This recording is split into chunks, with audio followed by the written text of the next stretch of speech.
皆さん、こんにちは。メディアスホールディングス代表取締役社長の池谷でございます。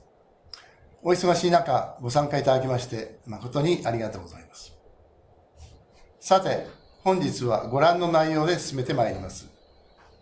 まず、第1部は、私から、当社グループの概況や戦略についてお話をさせていただきます。その後、第2部にて、専務の芥川から2026年6月期中間連結決算の詳しいご説明をさせていただきます。まず、当社の概況についてご説明申し上げます。2026年6月期中間決算の状況でございます。売上高は1492億1100万円、前期比 104.6%、金額では65億600万円の増加となりました。営業利益は5億8500万円、前期比 77.9%、経常利益は8億1700万円、前期比 83.1%、親会社株主に帰属する中間純利益は3億8700万円、前期比 95.2% という結果となりました。売上高は増加したものの、人件費を中心に販管費も増加し、結果として営業利益は減少しております。詳しくは第2部で専務の芥川よりご説明申し上げます。当社グループは医療機器の販売を行う事業会社を中心に修理・保守を行う会社、医療機関向けにソリューションサービスを提供する会社、介護福祉機器の販売・レンタル事業を行う会社で成り立っており、2025年12月末時点で16社でございます。昨年7月に異業態の3社が事業を開始しました。さらに同年10月には北海道の2社を統合し、エーノースメディカルとして同地域の事業基盤を強化いたしました。北海道から福岡県まで全国25都道府県85拠点から医療現場をサポートしております。特に人口が多い首都圏に高いシェアを持つことが当社の強みの一つでございます。こちらは当社グループの顧客の属性です。医療機関の経営環境は厳しさを増しておりますが、公的医療機関や先端医療を担う大学病院等との取引が約半数を占めており、これまでの信頼の積み重ねにより安定的に収益を確保できております。売上高の推移でございます。当社グループは安定した成長基調を維持し、着実に売上高を積み上げています。2026年6月期は3050億円を見込んでおり、継続的な事業の拡大が進んでいます。今後もこの成長基調を維持し、持続的な成長を目指してまいります。医療機器市場はこれまで年率2から 3% の安定した成長を続けており、今後も2040年頃まで拡大が見込まれております。高齢化に伴う医療需要の増加に加え、医療技術の進歩による機器の高度化、高額化が進んでいる点が市場成長を支えています。さらに、循環器領域をはじめとした新しいデバイスの需要拡大も近年の成長要因として大きく寄与しております。こうした背景から、当社としてもトップラインの成長余地は十分にあると考えております。次に、中期経営計画とビジョンについてご説明申し上げます。中期経営計画についてご説明いたします。当社はこれまで着実に売上高における成長と市場シェアの確保を実現してまいりました。これを踏まえ、2025年6月期から2027年6月期を対象とする中期経営計画より、経常利益を主要な経営指標として採用することといたしました。2028年に経常利益27億8000万円の達成を目指し、経常利益を軸とした収益向上に取り組むとともに、既存事業の強化を進めてまいります。また、M&A による事業規模の拡大を継続し、新たなビジネスモデルの創出によって、事業効率の向上とさらなる成長を図ってまいります。なお、2025年6月期の本決算では、2024年6月の診療報酬改定によるマイナス面での影響はあったものの、循環器、成形領域で新製品による市場成長の伸びが大きな要因の一つとなり、目標を大幅に上回る経常利益を達成することができました。これによるローリング方式での中期経営計画見直しについては、2025年6月決算説明会にてすでにご報告しておりますが、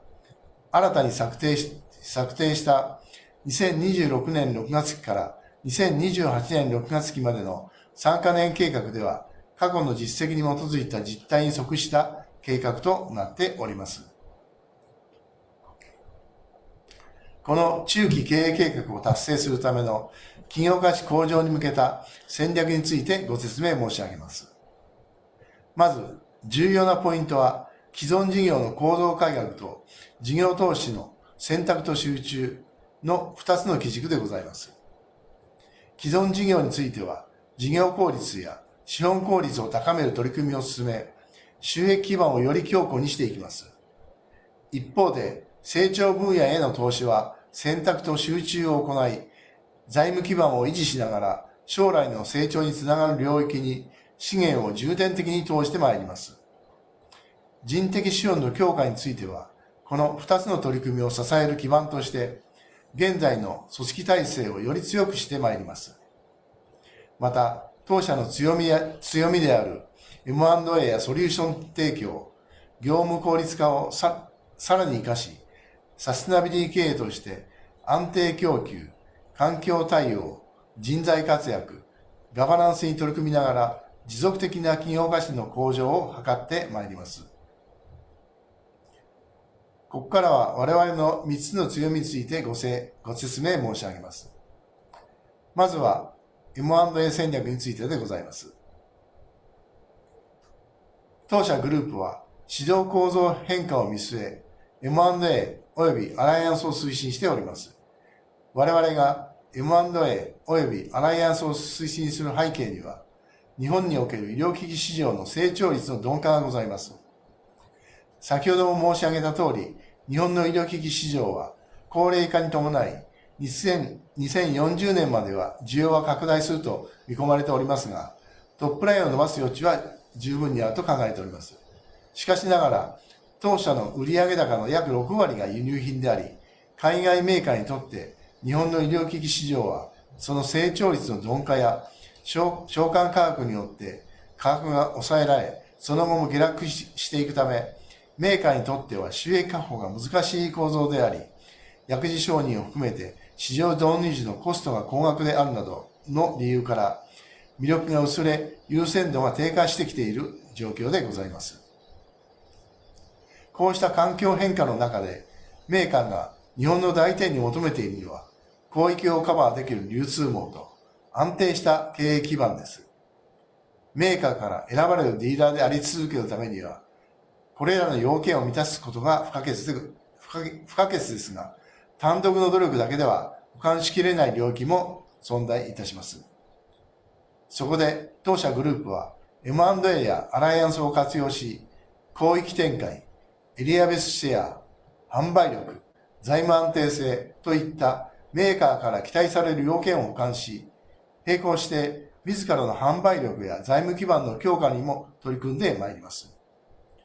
M&A を通じてメーカーから選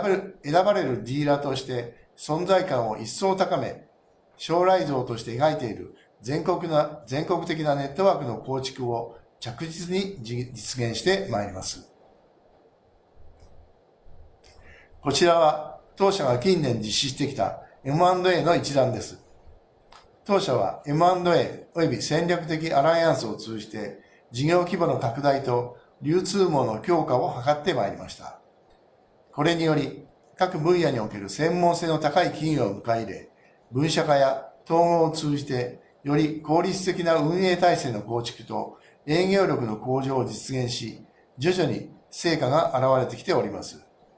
直近では2025年10月に栗原医療機械店が共栄医科機械株式会社と株式取得に関する基本合意を締結しております。二つ目の強みはソリューション戦略、トータルソリューションビジネスでございます。医療機関の課題解決を支えるソリューション群で他社との差別化を実現いたします。医療機関では医師の働き方改革への対応や医療費抑制政策による収入の減少、光熱費や人件費等の高騰など経営課題がますます深刻なものとなっていますが、当社グループはより良い医療環境の構築を目指す医療機関に必要な複数のソリューションツールを提供することで、医療や介護の現場を多方面からサポートし、医療機関の皆様からの信頼を獲得しております。このソリューションツールについて、それぞれの効果と特徴をご説明させていただきます。アソースデータベースは、メディアスホールディングスが独自に構築した日本最大級の医療材料データベースです。メッカの分析サービスは、医療機関の購買状況を多角的に分析し、課題を可視化することで、購買マネージメントを支援いたします。SPD は、病院の物流管理を効率化するサービスでございます。アソースストアは、中小規模病院向けの簡易 SPD サービスでございます。サージレンは、手術室の収支や稼働状況を見える化し、医療材料管理や準備などの間接業務を効率化することで、病院経営を支援するソリューションでございます。これらは単なる IT ツールではなく、医療機関向けサービスや医療材料供給のビジネスモデルの変革を促す複合的なソリューションサービスでございます。これらを一括して提供できることが当社の強みでございます。そして三つ目が社内外の業務効率化の積極的な推進でございます。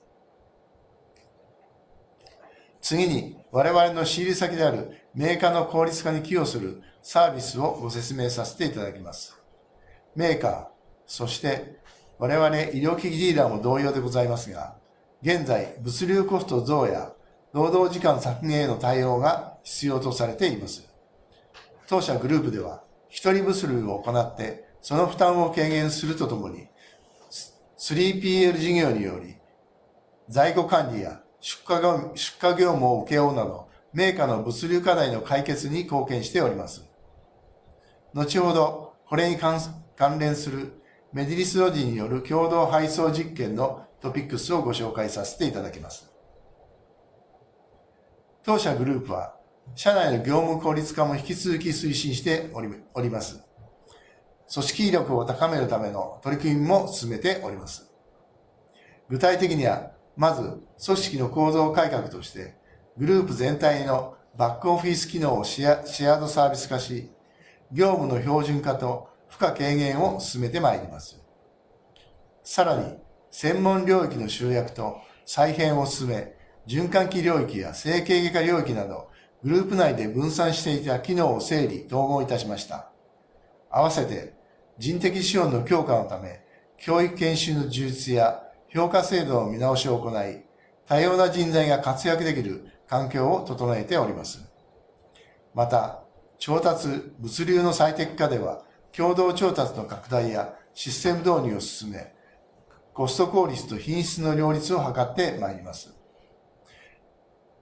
これらに加え、デジタル推進として、業務プロセスのデジタル化、可視化を強化し、経営管理もより精緻に改善しています。これらの施策を通じて、グループ全体の生産性向上を着実に推し進めております。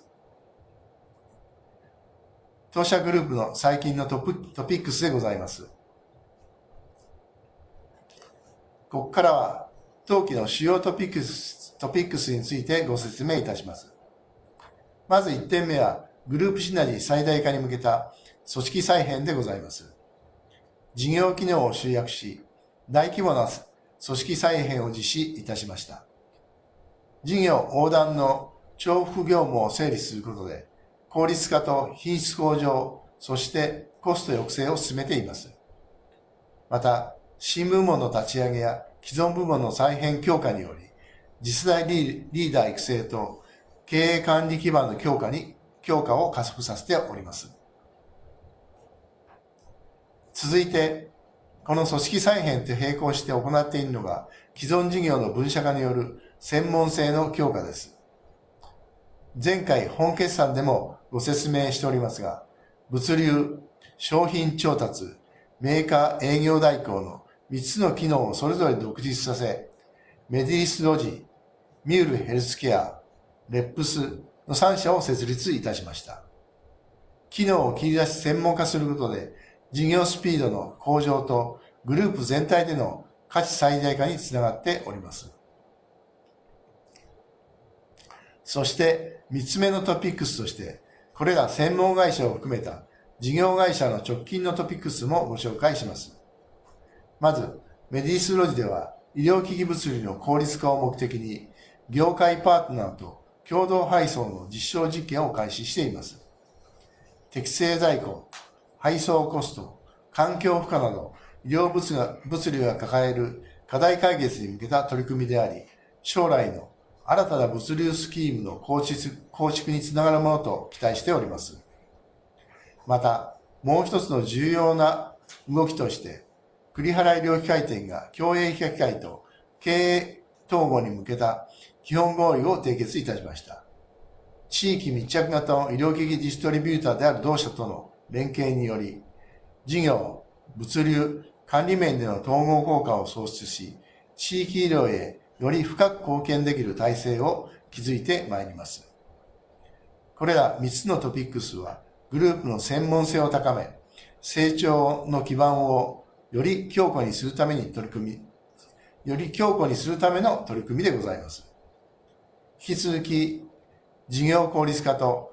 価値創出を両立させながら、持続的な成長を目指してまいります。次に、サステナビリティに関するトピックスでございます。中長期ビジョンと主な指標を新たに整理いたしました。医療機器の安定供給や環境対応、人材活用など、重要なテーマごとに方向性と数値目標を設定いたしました。最後に、社会貢献活動について簡単にご紹介いたします。グループとしては、事業と親和性の高い分野を中心に支援を行っており、学校給食支援や国境なき医師団へのマッチングギフトなど、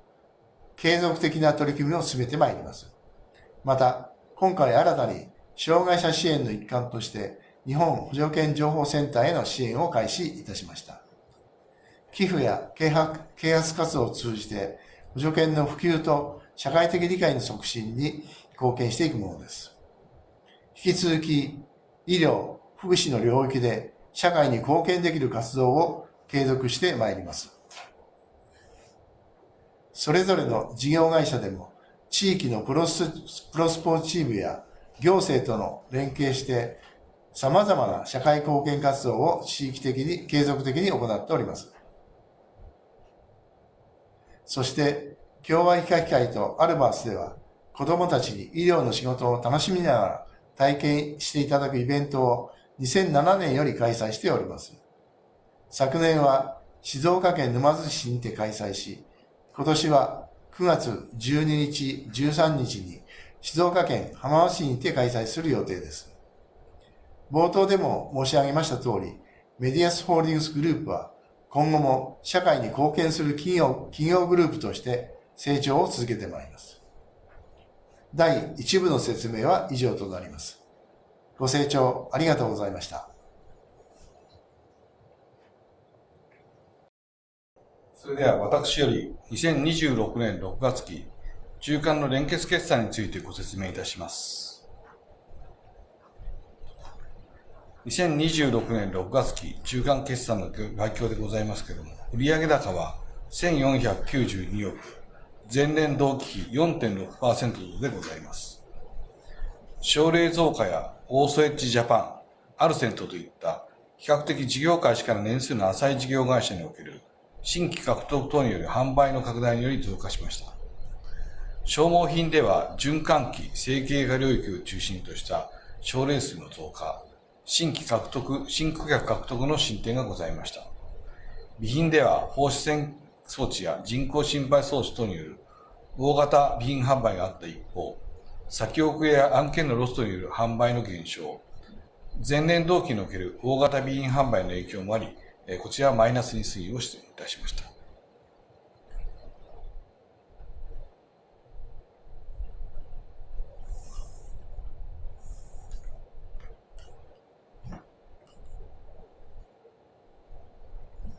売上総利益は売上高の増加と粗率維持により増加も販売管理費の増加により営業利益が低下いたしました。売上総利益は173億円、前期比 2.7% 増。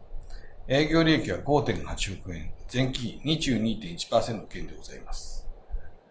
売上総利益は原価高騰が続く状況下においても、仕入れ価格の交渉等の粗率改善を意識的に行うことにより、売上総利益率を維持できております。営業利益では人員補充やベースアップ等による人件費の増加により、販売費及び一般管理費が前年同期で増加をいたしました。売上総利益は前年同期で増加したものの、結果として営業利益は前年同期で減少をしております。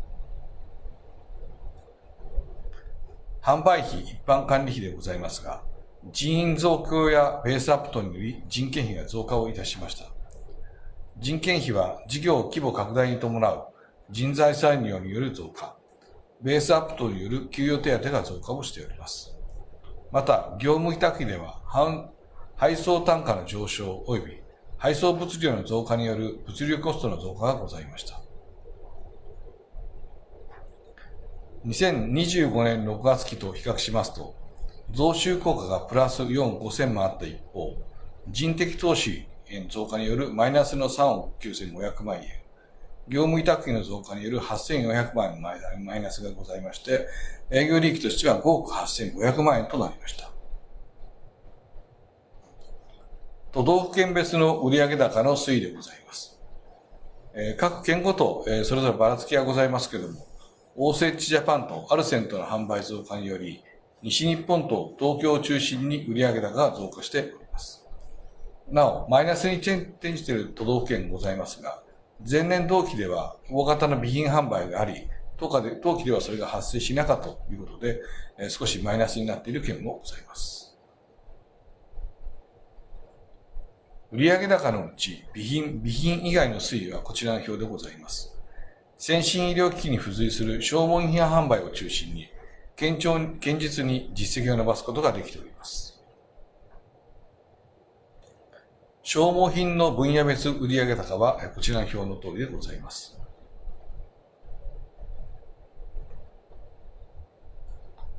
カテーテル検査、治療については、先ほどお話した通り、西日本での売上の増加等もあり、前年同期を比較してですね、増加することができております。また、整形外科インプラント、整形の症例もですね、前年期増加することができております。他の分野でもですね、内視鏡、外科手術、心臓外科でも若干ですけれども、増加をしております。一方、備品の分野別売上高はこちらでございます。前期に比べますと、放射線装置につきましては、大型の備品販売ができた効果があり、大幅に増収しておりますけれども、内視鏡手術装置、内視鏡センサー、検査手術装置、それから超音波装置については、前年よりも減少をしております。介護福祉機、レンタルの売上推移です。全体に売上高に占める割合は低いものの、好調に推移することができました。2026年6月期、通期の業績の見通しでございます。将来のための先行投資、こちらを優先しますけれども、成長とコストのコントロールを両立することで計画を立案しております。売上高売上総利益はソリューション転換強化と SPD 新規受託増加、検査手術症例数増加、循環器整形外領域で新規症例獲得を目指します。医療機関の経営悪化による設備投資抑制がございますが、営業円安、物価上昇で売上原価は増加見込みでございますが、営業強化で粗利率は前期並みを維持しようと思っております。営業利益、経常利益及び親会社株主に帰属する当期純利益でございますが、主要子会社における事業規模拡大に伴う人材採用継続とベースアップによる人件費増加が見込まれます。販売量増加と配送単価上昇による物流コストの増加は下期も見込まれます。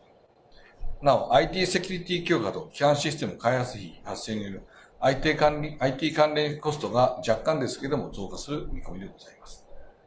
2026年6月期の当期予想につきましては、今回は変更をしておりません。配当成功と方針でございます。成長投資と株主還元を両立する方針としておりまして、中長期にわたる安定的な成長を維持するための必要な内部留保を確保しつつ、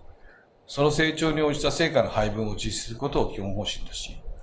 年決での配当成功 30% 以上をめどに配当を実施する予定です。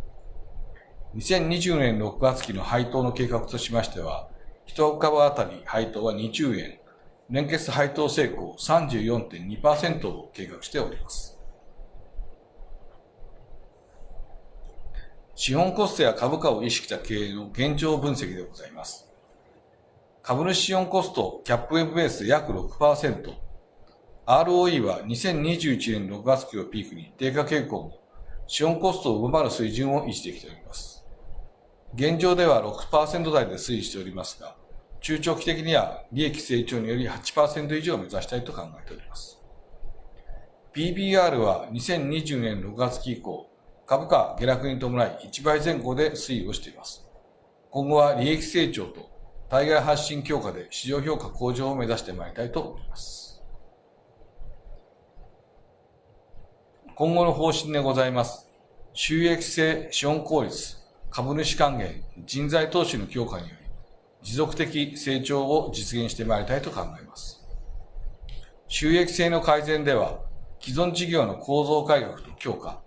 新規領域における事業の育成を行います。また、バランスシートの最適化、自己資本の一定水準での維持と資本構成の最適化を目指してまいり、ROE8% 以上を目指してまいりたいと考えます。2026年6月期中間連結決算に関する説明は以上となります。ご清聴いただきありがとうございました。